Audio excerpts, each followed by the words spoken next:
Have you ever walked into a house that looked perfect on paper, but made your skin crawl the moment you stepped inside?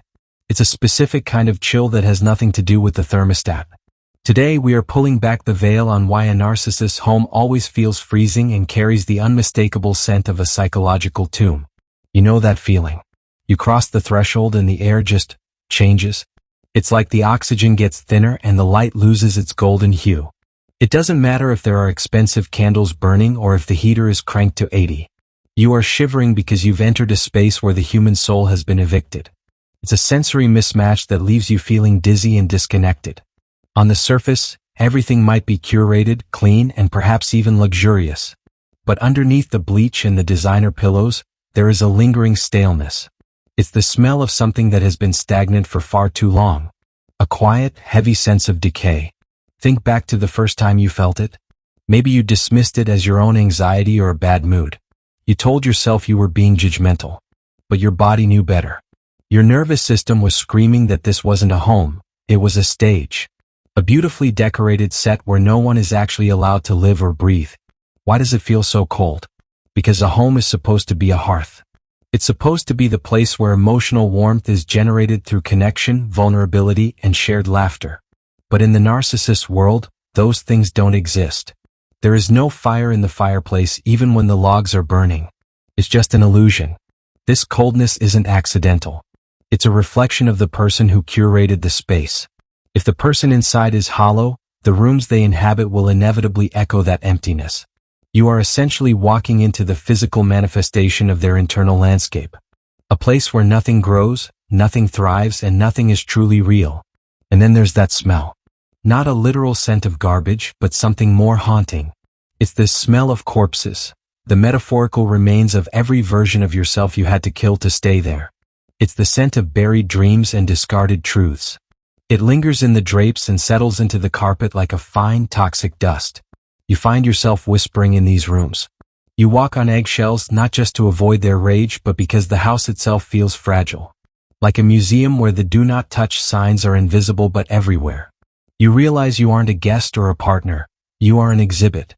Or worse, you are just part of the background noise. I want you to sit with that for a moment. If you felt this, you aren't too sensitive.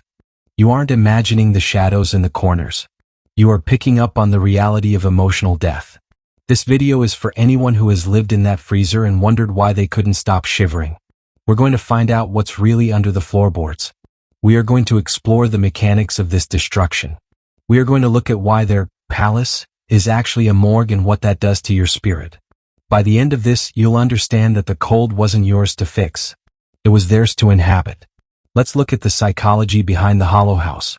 It's time to turn on the lights. To understand the cold, you have to understand the architect. A narcissist doesn't view a home as a sanctuary for rest. They view it as a monument to their ego. Every chair, every painting, and every choice is designed to reflect a specific image back to the world. It's about optics, never about comfort. They live in a gallery, not a home. Imagine living inside a mirror. That's what it's like for them. They aren't looking for a place to relax. They are looking for a place to be admired. Because they lack an internal sense of self, they must build one out of drywall and expensive furniture. But because there's no heart at the center, the structure remains psychologically frigid. Empathy is the insulation of a human life. It's what keeps the warmth of a conversation lingering in a room. Without it, the walls are just stone. When you speak to a narcissist in their home, your words often feel like they're hitting a flat, hard surface and bouncing back.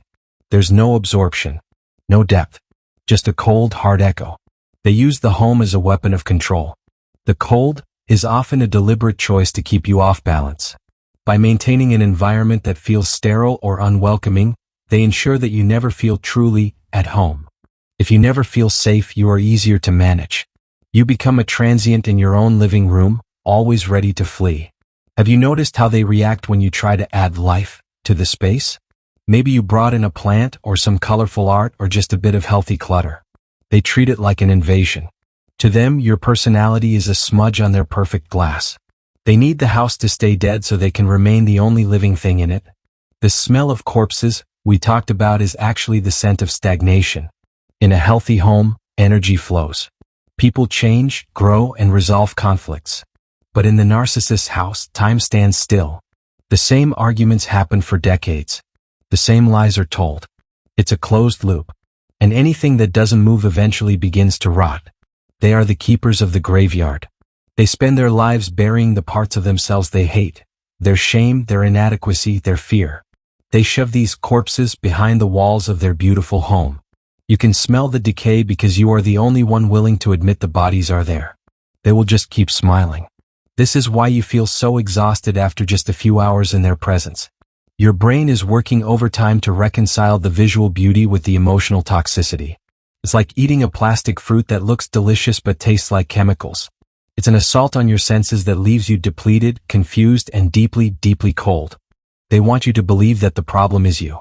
That you are the one who is cold or unappreciative. But look around.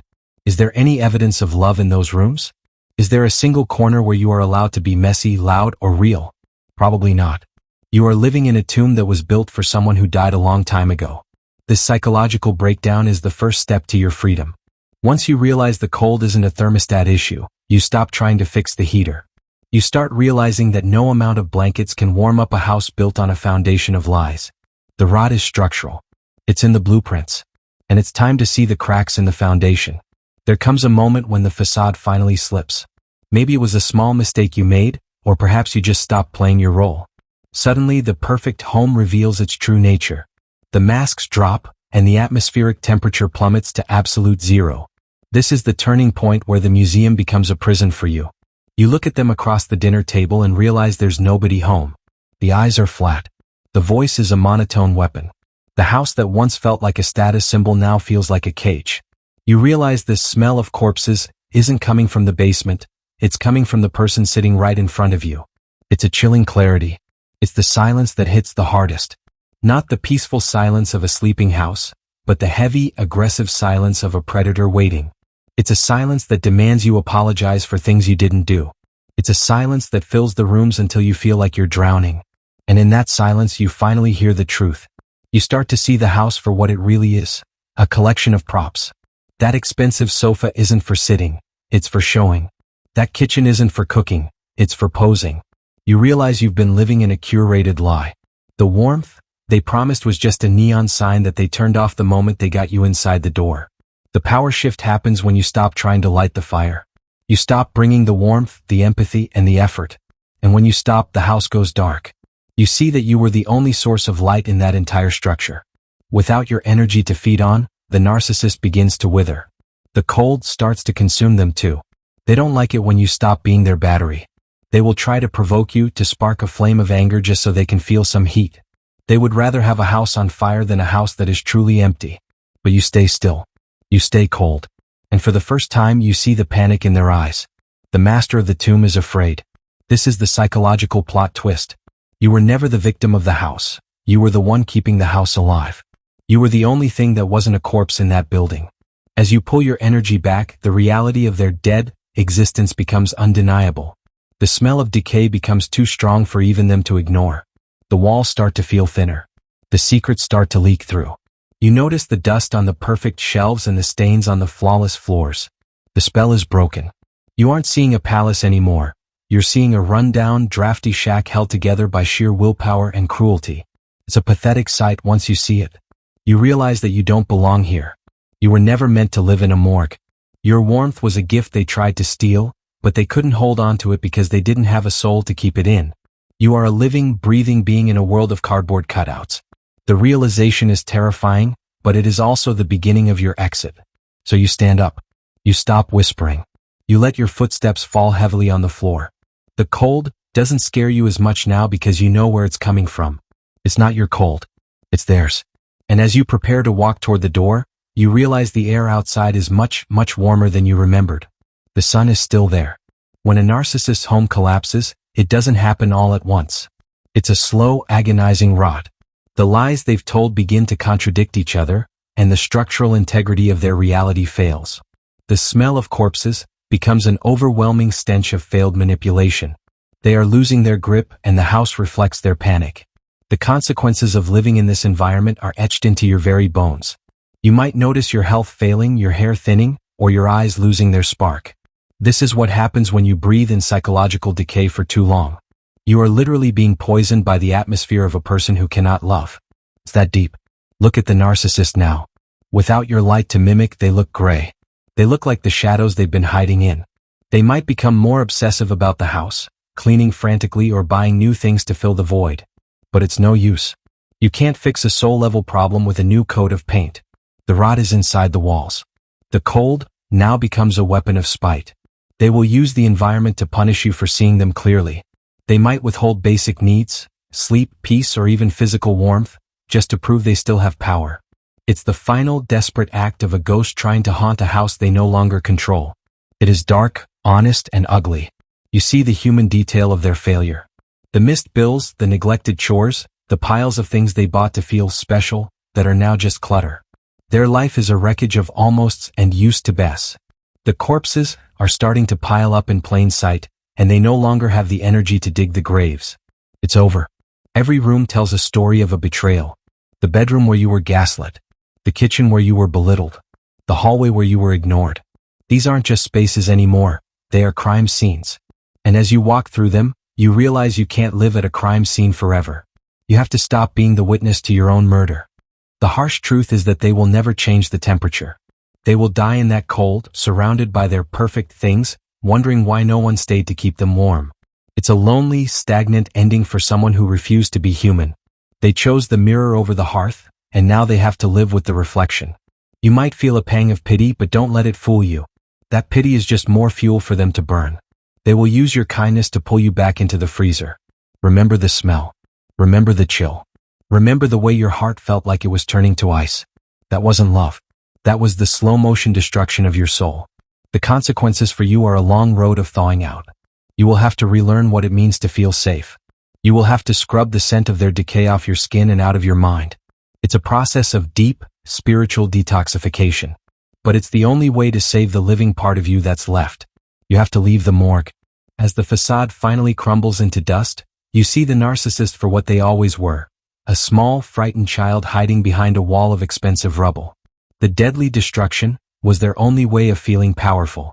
But power without love is just a very fancy way of being dead. And you? You are still very much beautifully alive. Leaving that house is like taking your first breath after being underwater for years. At first, the air might actually hurt.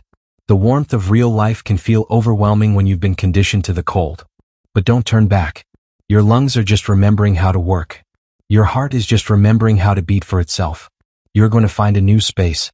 And this time it won't be a stage. It might be small, it might be messy, but it will be yours. You will put things on the walls that make you smile. You will fill the rooms with music that you love. You will create a hearth that is fueled by your own authenticity, not someone else's fragile ego. The healing starts when you realize that the cold was never a part of you. You were just a visitor in a frozen land. Your natural state is warmth. Your natural state is light.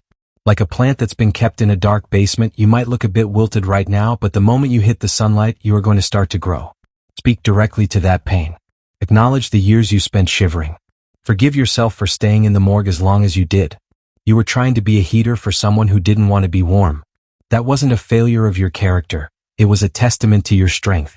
You have so much fire in you that you survived the ice. The smell of corpses will eventually fade. You will replace it with the scent of fresh rain, of coffee in the morning, and of a life being lived on your own terms. The ghosts of the narcissist's lies will stop haunting your hallways. You are building something real now. Something structural. Something that can actually hold the weight of joy. I want you to look in the mirror today. Really look. Notice the color coming back to your cheeks. Notice the way your eyes are starting to hold the light again. You are reclaiming the territory they tried to colonize. Your body is your first home and you are finally moving back in. Welcome home. It's been far too long since you were here. There is a profound power in being unruined. The narcissist tried to break you down to your base elements, but they forgot that you are made of stardust and resilience. They couldn't kill the part of you that knows the truth. And that truth is your compass. It will lead you away from the cold and toward the people who are actually warm. You are going to meet people who don't make you walk on eggshells. You will find friends and partners who see your mess and want to sit in it with you.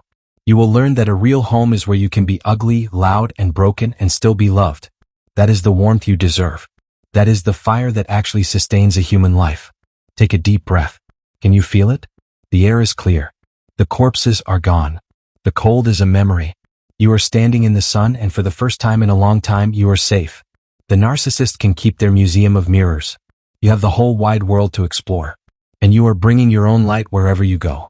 The ultimate truth is that a house is just wood and stone, but a home is where the soul can finally stop hiding. You were never meant to be a ghost in someone else's graveyard. You were always meant to be the architect of your own beautiful, warm, and vibrant life.